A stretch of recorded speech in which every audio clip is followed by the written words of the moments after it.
अंबेडकर नारियों के मुक्तिदाता है। अंबेडकर नदियों को आपस में जोड़ने का सिद्धांत देकर के जाते हैं। अंबेडकर केवल दलितों के मसीहा हैं ऐसा पेश करके उनके साथ अन्याय किया गया। केवल एक बात कह दी गई, अंबेडकर ने किसी परिस्थिति में कहा था, उन्होंने कहा होगा, कह दिया कि भाई मैं हिंदू पैदा हुआ लेकिन हिंदू रहकर के मरूंगा नहीं। लेकिन जिस दिन उन्होंने घोषणा की और जब तक बौद्ध धर्म अपनाया तो 25-26 वर्ष हुए और 25-26 वर्ष तक ये सोचने की बात है कि उन्होंने वो ईसाईयत की तरफ क्यों नहीं जाते। ये सोचने की बात है कि अंबेडकर इस्लामिक क्यों नहीं हो जाते। ये सोचने की बात है कि अंबेडकर केवल बुद्धिस्ट क्यों होते हैं। इसे छुपाया गया। अब आप समझिए कि हिंदू वर्ग के सामने केवल यही बात बताई जाएगी कि अंबेडकर ने हिंदू धर्म को छोड़ने की घोषणा की, केवल हिंदू धर्म की आलोचना की, तो हिंदू धर्म का जो फॉलोअर है वो अंबेडकर से नफरत करेगा कि नहीं करेगा। लेकिन उसे अगर यह समझाया जाता कि शुक्र करो कि अंबेडकर बुद्धिस्ट हुए, इस्लामिक नहीं हुए, वरना इस देश में अल्पसंख्यक पता नहीं कौन कब का घोषित हो चुका होता।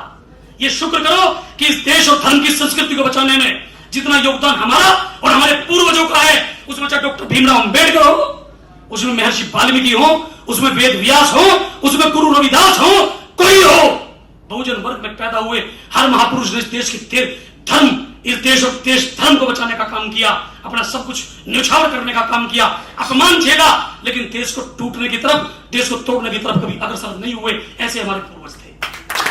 इसे कोई बताता तो शायद अंबेडकर बाबा साहब के प्रति उनकी नफरत थोड़ी बहुत कम होती। मैं विश्वविद्यालय में हूं, बहुत दिन से शिक्षा के क्षेत्र से जुड़ा रहा, छात्र संघ का महामंत्री भी रहा। मैं निरंतर इकोनॉमिक्स के छात्रों से पूछता हूं अपनों से कि अंबेडकर का केवल एक ही तस्वीर थोड़ा ही है।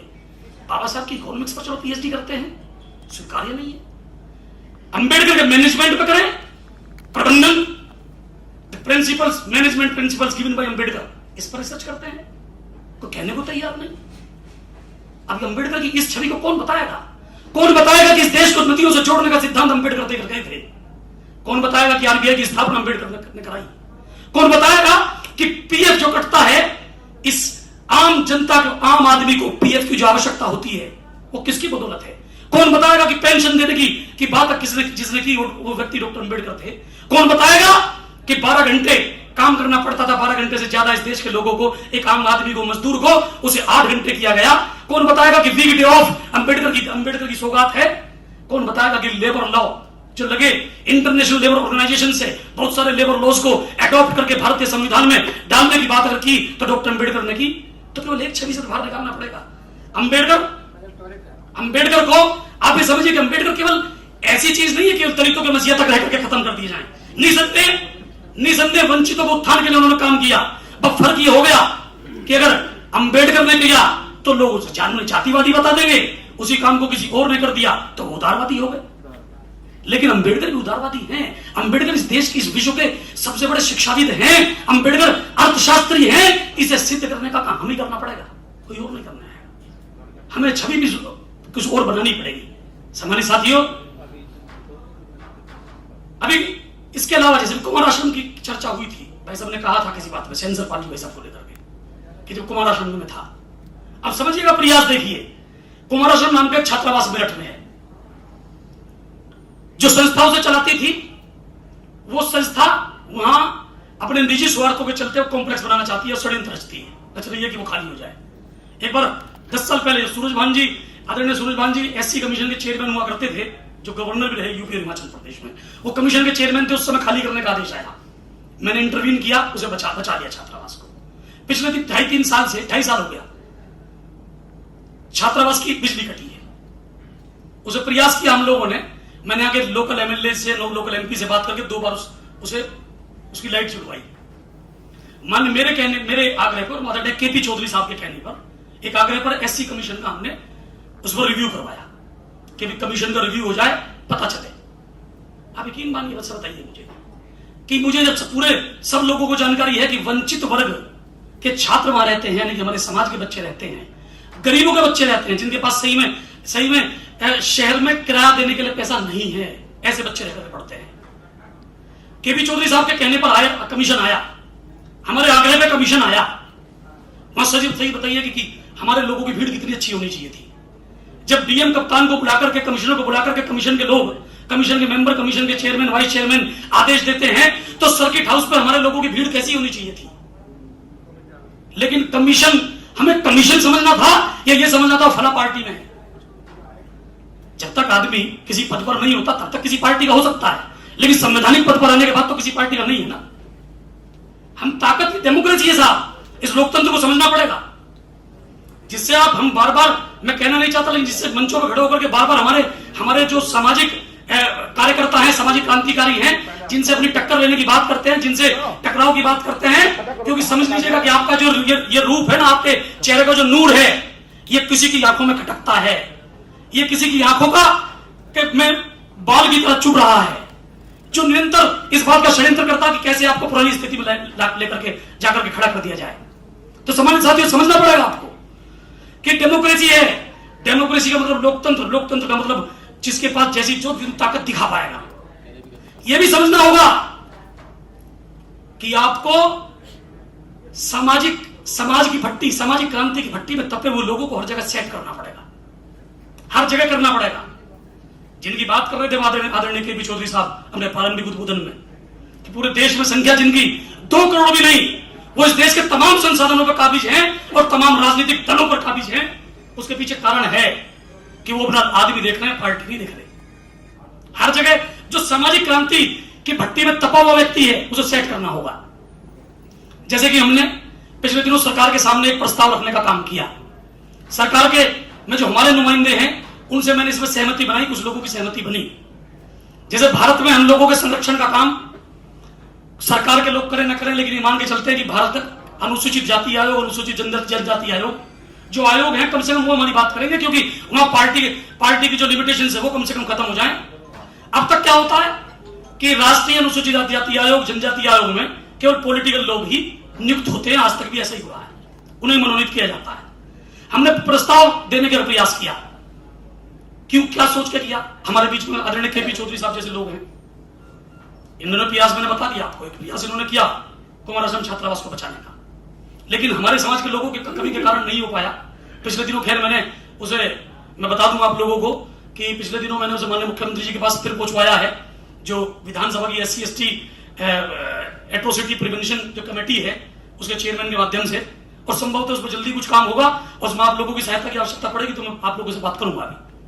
सामान्य साथियों, तो अब जैसे कि बात हुई थी, लगता है हम लोगों को कि हाँ भाई, देश का दिल दिल्ली है, दिल्ली का दिल कनॉट प्लेस है, ऐसी जगह बैठने का सौभाग्य कितने % लोगों को, कितने प्रतिशत ऐसी एसोसिएशन है जिनको बैठने का सौभाग्य मिलता हो। लेकिन के पी चौधरी साहब के माध्यम से आप लोगों को की ताकत है, जिसके माध्यम से ऐसी जगह बैठने का सौभाग्य भी आप लोगों को मिला, आपका कार्यालय है। निसंदेह आदरणीय के पी चौधरी जी जिस मुहिम पर चल रहे हैं, वो ऐसी मुहिम है, अगर सही में ईमानदारी से उस पर काम हो गया, क्योंकि मैं भी सोच रहा था, मैं भी मेरठ में मैंने ग्रामीण क्षेत्र की तरफ भी एक अधिष्ठान की स्थापना करने का मन बनाया, उस पर हमारा काम आगे बढ़ा है और संभवतः प्रयास करेंगे कि अपने समाज के महापुरुषों से संबंधित कुछ ज्ञान जाकर के लोगों को मिल सके। ऐसा कोई चैरिटेबल ट्रस्ट हमारे दिमाग, वो हमने इसमें काम आगे बढ़ाया है। लेकिन आप सुनकर के अच्छा लगा, एक बार प्रारंभिक चर्चा हुई थी आदरणीय के पी चौधरी साहब से, अगर सही में ईमानदारी से इस पर काम हो गया, क्योंकि मैं कह रहा था केवल हम लोग आलोचना करते हैं मंचों पर खड़े होकर के, हमारे लोगों की आदत भी हो गई, आलोचना की और आलोचना के बाद बात खत्म। बात यह कि कौन क्या कर रहा है वो तो समझ में आती है, बात सामने वाले ने क्या किया ये भी समझ में आती है। सामने वाला हमारे खिलाफ षड्यंत्र रच रहा काम कर, ठीक है, सामने वाला अपने घोषित लक्ष्य की तरफ बढ़ रहा है, हमारे विरुद्ध है, ये उसका कर्म है, ये उसकी जिम्मेदारी है, उसका नैतिक कर्तव्य है। बात यह कि हम क्या कर रहे हैं, बात यह कि हम आलोचना तक सीमित हैं या सच में उस राह पे चल रहे हैं कि बाबा साहब कहकर गए थे कि शिक्षित बनो, नहीं शिक्षित करो। बनना तो है ही, शिक्षित करो। क्या शिक्षित करने की तरफ हम लोग बढ़ रहे हैं? क्या हम लोग ऐसे कोई संसाधन स्थापित कर रहे हैं कि जिसके माध्यम से हमारे समाज के बच्चे शिक्षित होंगे और कंपटीशंस में आगे बढ़ेंगे? क्या हम ऐसा कोई काम कर रहे हैं कि जहां बैठ करके हम लोग अपनी चर्चा कर पाएंगे? क्या ऐसा हम कोई संसाधन स्थापित करने वाले हैं कि हमें होटल्स की आवश्यकता नहीं पड़ेगी, हमें नहीं इधर उधर कहीं जाना? जैसे दिल्ली में आज भी किसी भी सामाजिक सेंटर का कोई कार्यक्रम हो, के पी चौधरी साहब को लोग फोन करते हैं, जी मेरा सामाजिक कार्यक्रम है, तो कहते हैं स्वागत है आपका, कर लीजिए, किसने मना किया? तो मील का पत्थर साबित होगा सामान्य साथियों। ऐसी चीजों को सोच करके मुझे लगा, पिछले दिनों तो हमने कुछ सांसदों से मैंने सहमति बनाई और सहमति बनाने के बाद हम लोग गए केंद्र सरकार तक, ये बातें हमने आज प्रयास किया है, कल जाकर के फलीभूत भी होगा। वो क्या कि केवल पॉलिटिकल लोगों को एससी कमीशन, कम से कम सरकार में तो मंत्री वही बनेगा जो सांसद जीत करके आया, लेकिन कमीशन में तो ये बाध्यता नहीं है ना जी कि कमीशन में केवल पॉलिटिकल लोगों को ही मेंबर, चेयरमैन या वाइस चेयरमैन ना बनाया जाए। जैसे राज्यसभा में होता है, कॉन्स्टिट्यूशन में है कि अलग अलग क्षेत्र में कीर्तिमान स्थापित करने वाले लोगों महामहिम राष्ट्रपति सांसद बना सकते हैं। तो क्यों ना भारत के एससी कमीशन और एसटी कमीशन में एक व्यक्ति आप ऐसा रखो जो मंजा हुआ पॉलिटिकल व्यक्ति हो, चाहे ऐसी बात है जिसकी सरकार होगी वो अपनी पार्टी का आदमी को रखेगा।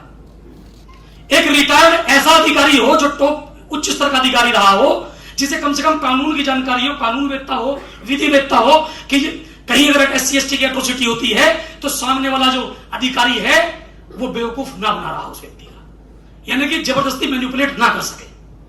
लेकिन एक व्यक्ति मिनिमम ऐसा जरूर हो जो सामाजिक गतिविधियों से जुड़ा हो, जो सामाजिक क्रांतिकारी हो, जो सच में सामाजिक गतिविधियों से जुड़ा हो, जिसका समाज में कंट्रीब्यूशन हो, सच में समाज का उसने काम किया हो। उसमें कोई भी हो सकता है, उसमें क्यों नहीं केपी चौधरी साहब जैसे लोग हो सकते हैं, क्यों नहीं वहां जाके विराजमान हो सकते हैं? क्योंकि देखिए केवल पॉलिटिकल आदमी होगा तो केवल पॉलिटिक्स की बात सोचेगा, लेकिन रिटायर्ड अधिकारी होगा तो उच्च स्तरीय, तो कम से कम कानून की बात सोच पाएगा। और जो सही में सामाजिक काम जिसने किया होगा, जो सही में सामाजिक क्रांतिकारी होगा, जिसका किसी पॉलिटिकल पार्टी से संबंध, जानकारी होना अलग चीज है, लेकिन जो किसी पॉलिटिकल पार्टी का सदस्य नहीं होगा, वो प्योर पॉलिटिक्स नहीं सोचेगा। उसके लिए प्रारंभ भी और अंत भी उसके समाज पे होगा। ऐसी चीजों को हमें आगे बढ़ाना होगा। ऐसी चीजों को आगे बढ़ाने के लिए अपने माइंड को ब्रॉड भी करना होगा, क्योंकि विस्तृत सोचना भी जरूरी है। ये समझ लीजिएगा कि बहुत सारे लोग आप केवल संकीर्ण बातों में उलझे रहें, इसके लिए आपके बीच में पत्थर उछाले जाते हैं, उसमें फिर आपका रिएक्शन दिखाया जाता है। तो संकीर्णता को छोड़ना है हमें। सामाजिक क्रांति की भट्टी में तपे जितने लोग हैं, चाहे वो कहीं भी हैं, अगर कोई काम कर रहा है, जिस जगह काम कर रहा है, उसका साथ देना होगा। हमें ऐसे लोगों को आगे बढ़ाना होगा जो सच में समाज का काम करते हैं, पता सबको होता है। और ऐसे लोग जो समाज को में केवल दिखाने के लिए खड़े हैं, केवल दूसरे को कमजोर करने के लिए खड़े हैं, उन्हें कमजोर करना पड़ेगा। मेरी शुभकामनाएं एलआईसी के, आपके एससी एसटी बुद्धिस्ट एसोसिएशन जो आपकी फेडरेशन है, इसने निसंदेह अपने कीर्तिमान स्थापित किए हैं।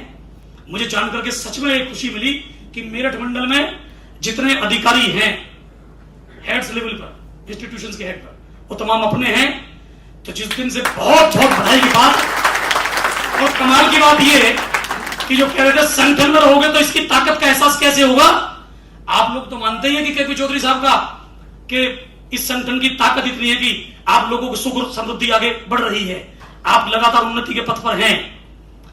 अच्छा, तो मुझे उस दिन लगा जब मुझे सामान्य वर्ग के एक अधिकारी का फोन आया, और उस सामान्य वर्ग के अधिकारी के सगे रिश्तेदार और सगे भाई इसी सरकार में ऐसी ताकत में हैं कि वो चाहे तो शायद किसी सांसद, किसी मंत्री से अपनी बात कहलवा सकते थे, लेकिन जैसे ही किसी जिक्र को, जैसे कि जिक्र हुआ था सामाजिक, तो केपी चौधरी साहब का पता नहीं फोन आया था या मैंने किया था, मैं फोन करके काटा ही था, तो उन्हें पता चला कि किससे बात कर रहे थे। मतलब ये हमारे बड़े भाई हैं और एलआईसी के एसोसिएशन के बड़े अधिकारी हैं, श्री केपी चौधरी जी। उन्होंने कहा यार उनका तो हमने सुना बड़ा सिक्का चलता है।